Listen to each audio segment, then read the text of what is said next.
ഈ 70-ലും വളരെ യങ് ആയിട്ട് നിൽക്കുന്ന ഇപ്പൊ ഈ അടുത്തൊക്കെ ഒരു വീഡിയോ വന്നതാണ്.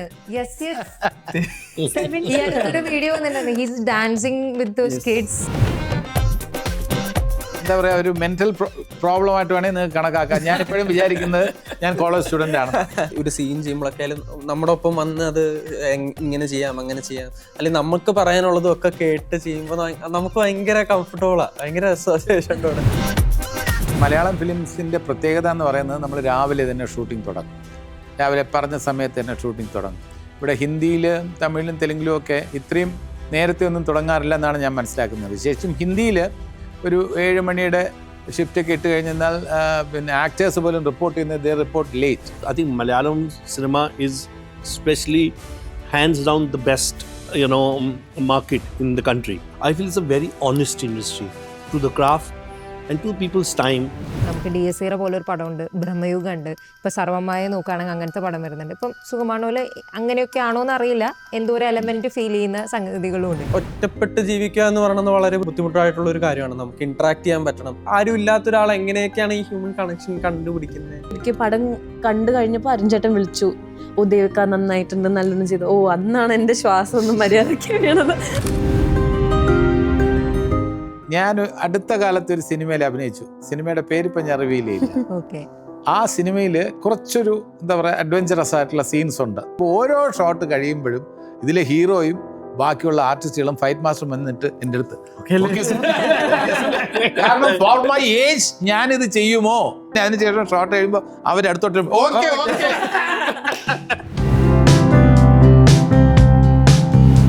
ഹായ്, നമ്മൾ ലൈഫിൽ ഏറ്റവും കൂടുതൽ ഉപയോഗിക്കുന്ന ഒരു വാചകമാണ്, അല്ലെങ്കിൽ നമ്മൾ ചോദിക്കുന്ന ഒരു ചോദ്യമാണ് സുഖമാണോ. അതിന് നമ്മൾ പലപ്പോഴും വളരെ കാഷ്വലായിട്ട് ചിലപ്പോൾ സുഖമാണെന്ന് പറയും, ചിലപ്പോൾ വളരെ ഉള്ളിൽ തട്ടി സുഖമാണെന്ന് പറയും.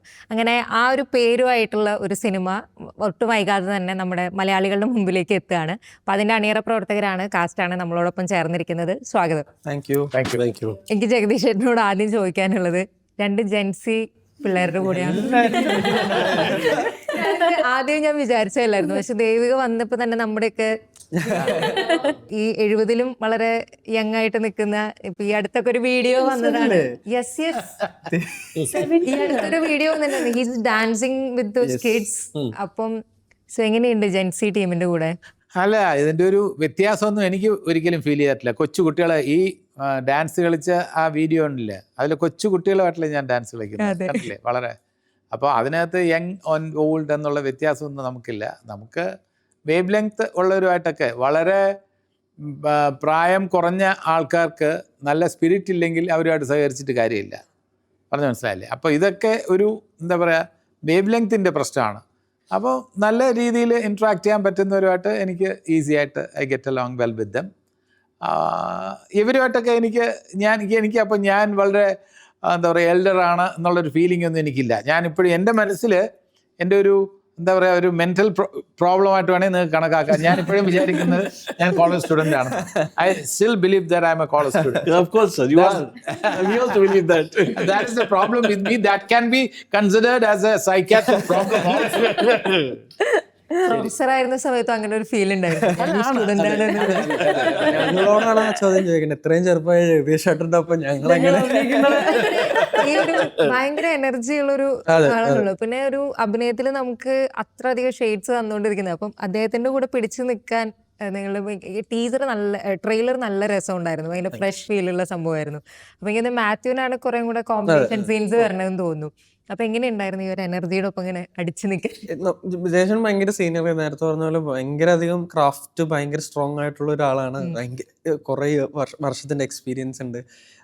അപ്പൊ നമുക്ക് ഒബ്വിയസ്ലി ഒരു ടെൻഷൻ കാണും. നമ്മൾ കണ്ട് കുറെ ക്യാരക്ടേഴ്സ് അതെ അതിന്റെ ഒരു ഇത് കാണും. അപ്പൊ പക്ഷെ നമ്മൾ വരുമ്പോ തന്നെ നമുക്ക് ആ ഒരു സ്പേസും നമ്മളെ കംഫർട്ടബിൾ ആക്കുന്ന രീതിയിലുള്ള അല്ലെങ്കിൽ അങ്ങനത്തെ ഒരു ഇതും നമുക്കും ഈക്വലി ആ റെസ്പെക്ട് തരികയും ഒക്കെ ചെയ്യുമ്പോൾ നമ്മൾ ഭയങ്കര കംഫർട്ടബിൾ ആവും. നമുക്കും അവിടെ ഒരു വ്യത്യാസവും ഇല്ല. നമ്മളെ ഒരേപോലെ തന്നെ ചേട്ടൻ കാണുന്നേ, നമുക്കും ആ സ്പേസ് തരുന്നുണ്ട്. നമ്മളോടും ഒരു സീൻ ചെയ്യുമ്പോഴൊക്കെ ആയാലും നമ്മുടെ ഒപ്പം വന്ന് അത് ഇങ്ങനെ ചെയ്യാം അങ്ങനെ ചെയ്യാം അല്ലെങ്കിൽ നമുക്ക് പറയാനുള്ളതും ഒക്കെ കേട്ട് ചെയ്യുമ്പോൾ നമുക്ക് ഭയങ്കര കംഫർട്ടബിളാണ്, ഭയങ്കര രസമാണ്. പിന്നെ ഞാനെപ്പോഴും വിശ്വസിക്കും നമ്മുടെ കോ ആക്ടർ നല്ലതാണെങ്കിൽ നമ്മളും നല്ലതായിരിക്കും. നല്ല പെർഫോമൻസ് കൊടുക്കാൻ ഭയങ്കര രസമായിരുന്നു യേശോട്ടൻ്റെ ഒപ്പം. നമ്മള് ഈ ട്രെയിലർ സ്റ്റാർട്ട് ചെയ്യുന്നത് തന്നെ ദൈവം ഭയങ്കര കണ്ണടയൊക്കെ വെച്ചിട്ട് എനിക്ക് മരണത്തിന്റെ സെറ്റപ്പ് വേണം അത് പറയുന്നത് നല്ല രസമുണ്ടായിരുന്നു. അപ്പം ഈ നമുക്ക് ഇതിന്റെ ട്രെയിലർ കാണുന്ന സമയത്തിന് നമുക്ക് കുറച്ച് ഫീൽ കിട്ടുന്നത്. എനിക്ക് പെട്ടെന്ന് തോന്നിയതെന്ന് വെച്ചാൽ സിക്സ് സെൻസ് മൂവി ഉണ്ടല്ലോ മനോജ് നൈറ്റ് ശ്യാമൽ, അതിന്റെ ഒരു ഭയങ്കര ഒരു ഫണ്ണി മോഡിലുള്ള ഒരു അഡാപ്റ്റേഷൻ പോലെയൊക്കെ ഫീൽ ചെയ്തു. അപ്പം ദേവികയുടെ അടുത്തേക്ക് ഈ സ്റ്റോറി ആയിട്ട് വന്ന സമയത്ത് നമുക്ക് എക്സൈറ്റ് ചെയ്യിപ്പിക്കുന്ന ഫാക്ടേഴ്സ് ഉണ്ട്. അപ്പം നിങ്ങൾക്ക് എന്തായിരുന്നു ഇതിനോടൊരു ഭയങ്കര ഇഷ്ടം തോന്നിയത് ഈ സിനിമയോട്? ഐ തിങ്ക് പ്രൈമറിലി കാരണം ഇത് ഭയങ്കര അൺകൺവെൻഷണൽ ആയിരുന്നു. Story when I heard for the first time also. ഇങ്ങനത്തെ ഒരു കഥ ഞാൻ കേട്ടിട്ടുണ്ടായിരുന്നില്ല.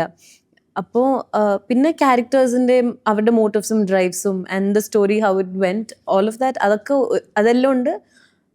പക്ഷെ ഭയങ്കര അൺകൺവെൻഷണൽ, ഭയങ്കര ഇൻട്രീഗിങ്. അർജുൻ കഥ പറഞ്ഞപ്പോൾ തന്നെ ഞാൻ ഭയങ്കര ഇൻട്രീഗ്ഡായി.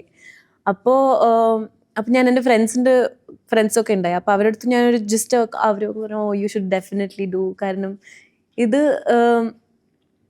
ഇങ്ങനെ ഒന്നും കേട്ടിട്ടില്ലല്ലോ, ഇങ്ങനൊരു കഥ കേട്ടിട്ടില്ലല്ലോ. ഇത് പിന്നെ ഓപ്പൺ എൻഡഡ് ആണ്.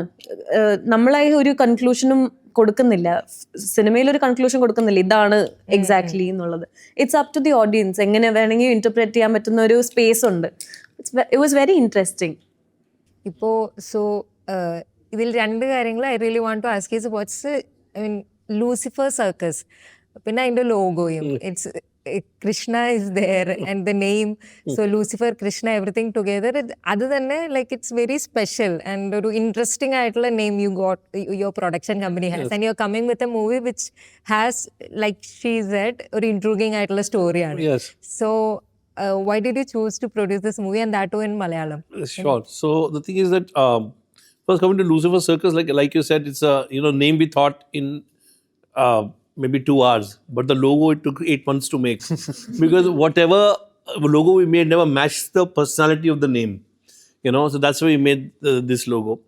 Vis-a-vis the script, like when I met Arun, I heard the script. It was a wonderful script. And the reason to produce a Malayalam, because I think Malayalam cinema is especially hands down the best, market in the country. And everybody believes that. Even if budgets might be smaller than a Tamil, Telugu or a Hindi, but the stories, the craft, the writing, the acting, even the technicians are first grade. And here the films are made without a fuss. That's the biggest thing, because people come and they want to do it for the, as a job, without saying this, you're doing the world a favor. Okay. And secondly, as the craft. Yes. Because for the love of the craft, so which is a great combination. So that's why there's no reason for a North Indian man to come here. But I was always very inspired by Malayalam cinema, and I'm very grateful, to people here to accept me, even the cast, and in general, people have been very, very sweet. Because I'm not even an easy person to deal with. Telling that. Usually, what I hear is producers will say that I'm really, I'll make all the people comfortable. I'm really. No. My name is Lucifer Circus. So I know. But the thing, Lucifer Instincts. Yes, Lucifer Instincts. But I genuinely had a lot of, what should I say? I respect for the industry, and that's why I wanted to make a film, my first film here. Also, and it's I put my own money, and we producing it.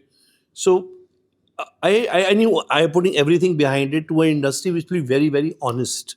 I feel it's a very honest industry to the craft and to people's time, and effort. So and even for the release, like even smaller films get made everywhere, but they don't get a good release. Yeah. We have the biggest distributors in the country, like in this region, having our film. Dream Big is the biggest. Yes. And Sujit and Prashant have been fantastic. They took us film because they love the film, they took it. Even Plot Pictures, like we having an overseas release, it's on merit. So I think I'm very, very happy to be here. I'm very grateful to be here. ഇപ്പം അദ്ദേഹം പറഞ്ഞതുപോലെ തന്നെ മലയാള സിനിമയിലെ ഇപ്പം അനുരാഗ് കശ്യപ് ആണെങ്കിൽ അടുത്ത് പറഞ്ഞിരുന്നു, അദ്ദേഹം പറഞ്ഞത് അദ്ദേഹം ബോളിവുഡ് ഉപേക്ഷിച്ചിട്ട് ഇങ്ങോട്ട് വന്ന സമയത്ത് മറ്റേ റൈഫിൾ ക്ലബിന്റെ അവിടെ വെച്ചിട്ട് ബർത്ത്ഡേ ഒക്കെ ആഘോഷിച്ചു. അപ്പം ഞാൻ സ്നേഹിക്കപ്പെടുന്നതായിട്ട് തോന്നി, ഫെൽറ്റ് ലവ് എന്നുള്ളൊരു സാധനമാണ് അദ്ദേഹം പറഞ്ഞത്. സോ ജഗദീഷ് ചേട്ടൻ ഇത്രയും വർഷമായിട്ട് ഇൻഡസ്ട്രിയിലുണ്ടല്ലോ, അപ്പം മലയാള സിനിമയുടെ ഈ എത്ര നല്ല പടങ്ങൾ നമ്മൾ പ്രൊഡ്യൂസ് ചെയ്യുന്ന അതിന്റെ പ്രമേയം അതെല്ലാം നമുക്കറിയാം. പക്ഷെ ഇതിന്റെ ഈ ഒരു വർക്ക് ഉണ്ടല്ലോ, ബിഹൈൻഡ് ദ ക്യാമറ ഒക്കെ നടക്കുന്ന ആ ഒരു വർക്കിന്റെ സ്ഥലത്ത് ഫീൽ ചെയ്യുന്ന ഒരു കൂട്ടായ്മ, അതിനെ പറ്റിയിട്ടാണ് ബാക്കി ഇൻഡസ്ട്രി എന്നുള്ളവർ പറയുന്നത്. അതിന്റെ ഒരു രസം എന്താണെന്നാ തോന്നിയിട്ടില്ല, എങ്ങനെയാ അത് വർക്ക്ഔട്ട് ആവുന്നതെന്ന്? അത് തീർച്ചയായിട്ടും നമ്മുടെ മലയാളം ഫിലിംസിന്റെ പ്രത്യേകത എന്ന് പറയുന്നത്, നമ്മൾ രാവിലെ തന്നെ ഷൂട്ടിംഗ് തുടങ്ങും. രാവിലെ പറഞ്ഞ സമയത്ത് തന്നെ ഷൂട്ടിംഗ് തുടങ്ങും. ഇവിടെ ഹിന്ദിയിലും തമിഴിലും തെലുങ്കിലും ഒക്കെ ഇത്രയും നേരത്തെ ഒന്നും തുടങ്ങാറില്ല എന്നാണ് ഞാൻ മനസ്സിലാക്കുന്നത്. വിശേഷിച്ചും ഹിന്ദിയിൽ ഒരു 7 മണിയുടെ ഷിഫ്റ്റൊക്കെ ഇട്ട് കഴിഞ്ഞാൽ പിന്നെ ആക്ടേഴ്സ് പോലും റിപ്പോർട്ട് ചെയ്യുന്നത് റിപ്പോർട്ട് ലേറ്റ്, ഒരു 11-12 മണിയൊക്കെ ആവും. എക്സെപ്ഷൻസ് ഉണ്ട്. ഇപ്പോൾ ഷാറുഖ് ഖാൻ്റെ കൂടെ ഞാൻ അഭിനയിക്കുമ്പം ഷാറുഖ് ഖാനൊക്കെ വളരെ നേരത്തെ വരും. പക്ഷേ പല ഹീറോസും വളരെ ലേറ്റായിട്ട് വർക്ക്, ഒരു ദിവസം 5 മണിയാകുമ്പോൾ അവർ വർക്ക് തീർക്കുകയും ചെയ്യും. പറഞ്ഞു മനസ്സിലായി? അപ്പോൾ ഒരു സീൻ ഫുള്ളായിട്ട് തീരുക എന്നൊക്കെ പറയുന്നത് അതർ ലാംഗ്വേജിലൊക്കെ വളരെ ബുദ്ധിമുട്ടാണ്. മലയാളത്തിലാണെങ്കിൽ കുറച്ചുകൂടെ ഡിസിപ്ലിൻഡ് ആയിട്ട് നമ്മൾ സമയത്തിൻ്റെ വാല്യൂ മനസ്സിലാക്കും, ഈ ഡേറ്റ്സിൻ്റെ വാല്യൂ മനസ്സിലാക്കും. നമ്മളൊരു ഡേറ്റ് കൊടുത്തു കഴിഞ്ഞിരുന്നാൽ അത് ക്ലാഷ് ആക്കാതിരിക്കാൻ പരമാവധി ശ്രദ്ധിക്കും. പിന്നെ ഈ സ്ക്രിപ്റ്റിൻ്റെ കാര്യത്തിൽ ഒരു ടീം വർക്കിൻ്റെ producer has got a clear idea about what all things are going to happen every day. അത് is very sure. And he'll be asking what are going to plan today എന്ന് ചോദിച്ച് അത് മനസ്സിലാക്കി were you able to finish that scene എന്നൊക്കെ ചോദിച്ച് there is a constant follow up. അപ്പോൾ ഇതിനെല്ലാം നമ്മൾ വില്ലിങ്ങാണ്. നമുക്കിങ്ങനെ ഒരു പ്രൊഡ്യൂസർ ഉണ്ടെന്നുള്ളത് നമുക്ക് സന്തോഷകരമായിട്ടുള്ള കാര്യമാണ്. അപ്പോൾ പിന്നെ ആർട്ടിസ്റ്റിൻ്റെ ആ ഡിസിപ്ലിന് നമ്മൾ ഷിഫ്റ്റിംഗ് എന്നൊക്കെ പറഞ്ഞിരുന്നാൽ, നമ്മളൊക്കെ ഒരു ഏരിയയിൽ നിന്ന് ഷിഫ്റ്റ് ചെയ്യാൻ നേരത്തെ ഞാനും മാത്യുവും ദേവികയൊക്കെ ആണെങ്കിൽ ഡയറക്റ്റായിട്ട് ആ ലൊക്കേഷനിലേക്ക് തന്നെ ഷിഫ്റ്റ് ചെയ്യാറുണ്ട്. പലപ്പോഴും ഏതെങ്കിലും ഒരു ഇൻഡസ്ട്രിയെ മോശമായിട്ട് പറയല്ല, ബാക്കി അവർ ഹോട്ടലിൽ ചെന്ന് റിലാക്സ് ചെയ്തിട്ടായിരിക്കും വരിക. നമ്മൾ ഈ ലൊക്കേഷനിൽ നിന്ന് അടുത്ത ലൊക്കേഷനിൽ പോകും, അടുത്ത ലൊക്കേഷൻ ചിലപ്പോൾ 3 ഷിഫ്റ്റൊക്കെ ഉണ്ടായിട്ടുണ്ട്. അപ്പോൾ അതൊക്കെ സഹകരിച്ച് അതിനൊക്കെ സഹകരിക്കാൻ തോന്നണമെങ്കിൽ പ്രോജക്റ്റ് നല്ലതാണെന്നുള്ള ഒരു തോന്നലും കൂടെ നമുക്കുണ്ടെങ്കിൽ കുറച്ചുകൂടെ ഒരു രസത്തോടെ വയ്ക്കാം. ഇതിൽ പ്രോജക്റ്റ് നല്ലതാണെന്നുള്ള ഒരു ഫീലിംഗ് നമുക്ക് എല്ലാവർക്കും ഉണ്ട്. ഈ പറഞ്ഞ പോലെ പ്രൊഡ്യൂസർ പറഞ്ഞതുപോലെ തന്നെ ഇതൊരു നല്ല ഫിലിമായിരിക്കും. ബാക്കിയുള്ള കാര്യങ്ങളെല്ലാം പ്രേക്ഷകർക്ക് നമ്മൾ വിടുകയാണ്. ഇപ്പം മലയാള സിനിമയിലെ എല്ലാ സമയത്തും നമ്മൾ കാണുന്നതുണ്ട് ഒരു കൈൻഡ് ഓഫ് ട്രാഫിക് മൂവിയാണ് ഒരു സംഭവം വന്നത്. അപ്പം അതിൽ വർക്ക് ചെയ്തിട്ടും അല്ലെങ്കിൽ രാജേഷ് പിള്ളേൻ്റെ ഒപ്പം വർക്ക് ചെയ്തിട്ടുള്ള ഒരാളാണ് ഇതിനകത്ത് വരുന്നത്. അപ്പം അതിന് ശേഷം നമ്മളൊരു പല സ്ഥലങ്ങളിൽ നടക്കുന്ന കഥകൾ പറയുന്ന അങ്ങനെ നോൺ ലീനിയർ നരേറ്റീവ് വന്ന് അങ്ങനത്തെ സിനിമകൾ കണ്ടു. ഇപ്പം നമ്മൾ മലയാള സിനിമയിൽ ഈ സൂപ്പർ നാച്ചുറൽ പവേഴ്സിൻ്റെ ഒരു സംഭവം നമ്മൾ കാണുന്നുണ്ട്. ഇപ്പം അതിനൊരു രസം എന്ന് വെച്ചാൽ ഇതൊരു different kind of whatever that supernatural or horror stories are made. ഇപ്പം നമുക്ക് DSCR പോലെ ഒരു പടമുണ്ട്, ബ്രഹ്മയുഗം ഉണ്ട്, ഇപ്പം സർവമായ നോക്കുകയാണെങ്കിൽ അങ്ങനത്തെ പടം വരുന്നുണ്ട്. ഇപ്പം സുഖമാണോലെ അങ്ങനെയൊക്കെ ആണോ എന്ന് അറിയില്ല, എന്തോ ഒരു എലമെന്റ് ഫീൽ ചെയ്യുന്ന സംഗതികളും ഉണ്ട്.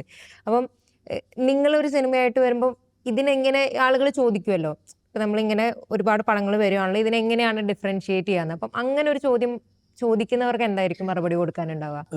ഇത് ഈ പറഞ്ഞ പോലെ നമ്മൾ ഭയങ്കര ഡയറക്റ്റ് ആയിട്ട് നോക്കുമ്പോൾ നമുക്ക് വേറെ കുറെ പടങ്ങളുടെ ഒക്കെ ഒരു റെഫറൻസോ അല്ലെങ്കിൽ ഒരു സിമിലാരിറ്റി ഒക്കെ തോന്നാം. പക്ഷെ ഇത് നമ്മൾ കൂടുതൽ കഥയിട്ട് കയറുമ്പോഴോ കാണുമ്പോഴോ ഒക്കെ എന്താ പറയാ, അതിന് ഓരോ സൂപ്പർ നാച്ചുറൽ എന്ന് തീർത്തും പറയാൻ പറ്റില്ല ഇതിൽ നടക്കുന്ന ഇവന്റുകൾ. എങ്ങനെ വേണമെങ്കിലും ഇപ്പൊ ഒരു 3 പേര് ഈ സിനിമ പോയി കാണുവാണെങ്കിൽ 3 പേർക്ക് 3 രീതിയിൽ ഇതിനെ ചിന്തിക്കാം. മറ്റേ എല്ലാവർക്കും ഒരേപോലെ ഫീൽ ചെയ്യണമെന്നില്ല. ഇത് എങ്ങനെ വേണമെങ്കിലും ഇത് ചെയ്യാം. സൂപ്പർ നാച്ചുറൽ ആവാം, അല്ലെങ്കിൽ ഇന്നൊരു സിറ്റുവേഷൻ കൊണ്ടുണ്ടായ ഒരു സംഭവം ആവാം. അപ്പൊ ഇതിനെങ്ങനെ വേണമെങ്കിലും, അപ്പൊ നമ്മളത് ഓപ്പൺ എൻഡഡ് ആയിട്ടാണ് വെച്ചേക്കുന്നത്. നമ്മൾ അതിന് അങ്ങനെ ഒരു ക്ലിയർ ഡീറ്റെയിലിംഗ് കൊടുത്തിട്ടില്ല. കാരണം ഓഡിയൻസും എങ്ങനെ അവർക്ക് വേണ്ട രീതിയിൽ എടുത്തോട്ടെ അവർ എന്നുള്ളൊരു ഡിസിഷൻ അവർക്ക് വിട്ടുകൊടുത്തേക്കോ. പ്രൈമറിലി സിനിമ സംസാരിക്കുന്ന ഒരു ലോൺലിനെസ്സിനെ പറ്റിയും ബന്ധങ്ങളെ പറ്റിയും ഹ്യൂമൻ കണക്ഷൻ, അതിൽ ഇല്ലെങ്കിൽ ഉണ്ടാവുന്ന പ്രശ്നങ്ങൾ എന്താ, ഒരു തന്നെയുള്ള ഒരാൾ ഏത് എക്സ്ട്രീം ഒക്കെ വരെ പോവാം, അല്ലെങ്കിൽ അവൻ അല്ലെങ്കിൽ ആ ക്യാരക്ടർ എങ്ങനെയായിരിക്കും അവൻ കംഫർട്ട് കണ്ടെത്തുക, എങ്ങനെയായിരിക്കും കണ്ടെത്തുക എന്നുള്ളതൊക്കെയാണ്. കാരണം എനിക്ക് ബേസിക്കലി എല്ലാവർക്കും നമുക്ക് ഒറ്റപ്പെട്ട് ജീവിക്കുക എന്ന് പറയുന്നത് വളരെ ബുദ്ധിമുട്ടായിട്ടുള്ള ഒരു കാര്യമാണ്. നമുക്ക് ഇന്ററാക്ട് ചെയ്യാൻ പറ്റണം. മനുഷ്യന്മാർ എപ്പോഴും ഇന്ററാക്ട് ചെയ്യുകയും അല്ലെങ്കിൽ ഷെയർ ചെയ്യുകയൊക്കെ ചെയ്യണം. അപ്പോഴാണ് നമ്മുടെ ഒരു എന്താ പറയാ, നമുക്കും happiness is real only when it's shared എന്നൊരു സിനിമയില് പറയുന്നുണ്ട്. അതെ, ഇൻടു ദ വേൾഡ്. അപ്പൊ അതുപോലെ അപ്പൊ ഒരാൾക്ക് ആരും ഇല്ലാത്ത ഒരാൾ എങ്ങനെയൊക്കെയാണ് ഈ ഹ്യൂമൻ കണക്ഷൻ കണ്ടുപിടിക്കുന്നത്, അങ്ങനെയൊക്കെ സംസാരിക്കുക. അത് എനിക്ക് തോന്നുന്നു അത് ഭയങ്കര എന്നെ സംബന്ധിച്ചുള്ള ഈ സിനിമയിൽ ഞാൻ ഏറ്റവും കൂടുതൽ കേട്ട പാടെ തന്നെ എനിക്കത് ഹുക്കാവാൻ കാരണം എനിക്ക് ക്യാരക്ടറിനോട് ഭയങ്കര കണക്ട് തോന്നി. ഞാൻ ചെയ്യുന്ന തിയോ ആയാലും ജേഷൻ ചെയ്യുന്ന ഐപ്പേട്ടൻ, ചാരു, ദേവിക എന്ന ക്യാരക്ടർ, അപ്പൊ ഇവരോടൊക്കെ നമുക്കൊരു കണക്ഷനും ഒരു സ്നേഹവും തോന്നും. അപ്പൊ അവന്റെ കഥ പറയണം എന്ന് തോന്നി എനിക്ക്. അപ്പൊ എനിക്ക് അത് ഭയങ്കരമായിട്ട് ഇത് ചെയ്താൽ നല്ലതായിരിക്കും. ഈ പറഞ്ഞ പോലെ whatever the result is, ഈ ഒരു ലെയർ ആൾക്കാർക്കൊന്നും മനസ്സിലാവുകയാണെങ്കിൽ തന്നെ ഭയങ്കര രസമായിരിക്കും. ഇപ്പൊ ഇതിനകത്ത് തന്നെ അതിന്റെ ട്രെയിലർ ഒരു ഫൺ ട്രാക്കിൽ പോയിക്കൊണ്ടിരിക്കുമ്പോ ഈ മാത്യുവിന്റെ ഡയലോഗാണ്, എന്നോട് ഇതുവരെ ആരും ഇങ്ങനെ ചോദിച്ചിട്ടില്ല. സോ നിങ്ങളുടെ മൊമെന്റിൽ, നിങ്ങളുടെ ലൈഫിൽ is there any moment where you remember ഒരു പേഴ്സൺ വളരെ ജെനുവിൻ ആയിട്ട് വന്നിട്ട് as that are you okay, അങ്ങനെ ഒരു അനുഭവം ഉണ്ടോ നമ്മളോട് ഓർത്ത് വെക്കുന്ന അനുഭവം എന്ന് പറഞ്ഞാൽ, ഞാൻ അടുത്ത കാലത്ത് ഒരു സിനിമയിൽ അഭിനയിച്ചു. സിനിമയുടെ പേരിപ്പം ഞാൻ റിവീൽ ചെയ്യില്ല. ഓക്കെ. ആ സിനിമയിൽ കുറച്ചൊരു എന്താ പറയുക അഡ്വഞ്ചറസ് ആയിട്ടുള്ള സീൻസ് ഉണ്ട് എൻ്റെ. അത് മനസ്സിലായില്ലേ? ഈ സീൻസ് അല്ലെങ്കിൽ ഇതിൻ്റെ ഷോട്ട് അഭിനയിച്ച് കഴിയുമ്പോൾ, ഓരോ ഷോട്ട് കഴിയുമ്പോഴും ഇതിലെ ഹീറോയും ബാക്കിയുള്ള ആർട്ടിസ്റ്റുകളും ഫൈറ്റ് മാസ്റ്ററും വന്നിട്ട് എൻ്റെ അടുത്ത് കാരണം ഫോർ മൈ ഏജ് ഞാനിത് ചെയ്യുമോ എന്നുള്ളതായിരിക്കാം അവരുടെ കൺസേൺ. എൻ്റെ ഏജിന് ഇത് ഞാൻ ചെയ്യുമോ എന്നുള്ള ഒരു കാര്യം പല ഷോട്ട്സിലും വന്നിട്ട് ഓരോ ഷോട്ട് കഴിയുമ്പോഴും എനിക്ക് തന്നെ വല്ലാതെ തോന്നി. ഓക്കെ അല്ലേ, ഓക്കെ അല്ലേ, വേറെ ചോദിക്കുന്നത് വന്നിട്ട് ഓക്കെ അല്ലേ, കുഴപ്പമൊന്നുമില്ല, ഓക്കെ അല്ലേ. ഇത് ഷൂട്ടിങ്ങില് ത്രൂ ഔട്ട് ഈ ആക്ഷൻ സീക്വൻസുകളില്ല. എന്നാ ഭയങ്കര ആക്ഷൻ ഒന്നും അല്ല ഞാൻ ചെയ്തിരിക്കുന്നത്. ഞാൻ ചെയ്തിരിക്കുന്ന ഒരു നോർമൽ കുറച്ച് ഒക്കെ ആക്ഷൻ ഉണ്ട്. ഒരു ആക്ഷൻ മൂവിയാണത്. അപ്പൊ ആക്ഷൻ മൂവിയിൽ പേര് ഞാൻ എപ്പോഴും പറയുന്നില്ല. ആക്ഷൻ മൂവിയിൽ ഹീറോ വന്ന് ചോദിക്കും, ചേട്ടാ എന്നിട്ട് ഇങ്ങനെയൊക്കെ നോക്കും, അല്ല ഓക്കെ അല്ലേ, ഓക്കെ ഓക്കെ ഓക്കെ. അതായത് ഫൈറ്റ് മാസ്റ്റർ വന്നിട്ട് സർ ഓക്കെ ഓക്കെ പ്രോബ്ലം ഒന്നും ഇല്ലേ ഇത് ചോദിക്കും. അപ്പൊ അങ്ങനെ സ്ഥിരമായിട്ട് വന്ന് ഞാൻ പിന്നെ അതിനുശേഷം ഷോട്ട് കഴിയുമ്പോ അവരടുത്തോട്ട് ഓക്കെ ഓക്കെ ഒരു പ്രശ്നമില്ല. അതിന്റെ ലാസ്റ്റ് ഷോട്ട് എന്ന് പറയുന്നത് ഒരു വലിയ മരത്തിൽ കയറുന്ന അതെ സിനിമയിലെ ഒരു ഷോട്ട് ഉണ്ട്. അതൊക്കെ അതിന്റെ പ്രൊമോഷൻ സമയത്ത് പറയാം. ഓക്കെ. ഇതൊക്കെ പറഞ്ഞാലും പ്രേക്ഷകരെ ഊഹിച്ചെടുക്കും. ഓക്കെ. അപ്പം ദേവിക ഇപ്പം ഒരു വൺസ് അപ്പോൺ നമ്മുടെ മുമ്പിൽ വന്നത് മകളില് വന്നു, അതിനേക്കാൾ മുമ്പ് ഞാൻ പ്രകാശനിൽ വന്നു. അപ്പോൾ അതിനകത്തൊക്കെ ഒരു ഇമോഷണൽ കോർ ഉള്ള ക്യാരക്ടേഴ്സ് ആയിരുന്നു. അതിനുശേഷം വൺസ് അപ്പോൺ എ ടൈമിലാണ് ഒരു ലീഡ് സ്പേസിലേക്ക് വരുന്നത്. പിന്നെ ഒരു പടത്തിൽ ലീഡാണെന്ന് തന്നെ നമ്മൾ കരുതുന്നു, ഒരുപാട് ക്യാരക്ടേഴ്സും ഒക്കെ ഉള്ളതാണ്. സോ ഈ നമ്മൾ രണ്ട് പടം നമ്മൾ ആളുകൾ കാണുന്ന ഒരു ഫീൽ ഉണ്ടാവുമല്ലോ, നമ്മളൊരു നല്ല ഒരു ആർട്ടിസ്റ്റായിട്ട്, ഒരു ചൈൽഡ് ആർട്ടിസ്റ്റായിട്ട് ആളുകൾക്ക് ഒരു കുറച്ചും കൂടെ ഒരു കൺസേണും സംഭവങ്ങളൊക്കെ ഉണ്ടാവും, ഒരു കൺസിഡറേഷനും എല്ലാം ഉണ്ടാവും. പക്ഷെ നമ്മൾ ലീഡ് ആർട്ടിസ്റ്റായിട്ട് വരുന്ന സമയത്ത് പ്രിപ്പയർഡ് ആണോ, ലൈക്ക് ആളുകൾ എങ്ങനെ എടുക്കും എന്നുള്ളതൊക്കെ അറിയാൻ? അല്ലെങ്കിൽ അങ്ങനെ ചിന്തിച്ചിട്ടുണ്ടോ, അല്ലെങ്കിൽ നോർമൽ ബാക്കി എല്ലാ പടം പോലെ തന്നെയാണോ? അങ്ങനെ ഭയങ്കര ഇരുന്ന് ചിന്തിച്ചിട്ടില്ല. ബേസിക്കലി നമുക്ക് പടം ചെയ്യാനുള്ള ഓപ്പർച്യൂണിറ്റി കിട്ടുക എന്ന് പറയുന്നത് തന്നെ വലിയ കാര്യം. അത് ചെയ്യാൻ പറ്റുക, എന്നിട്ട് അത് ആൾക്കാരെ മുന്നിലേക്ക് എത്തുക എന്ന് പറയുന്നത് അതിലും വലിയ കാര്യം.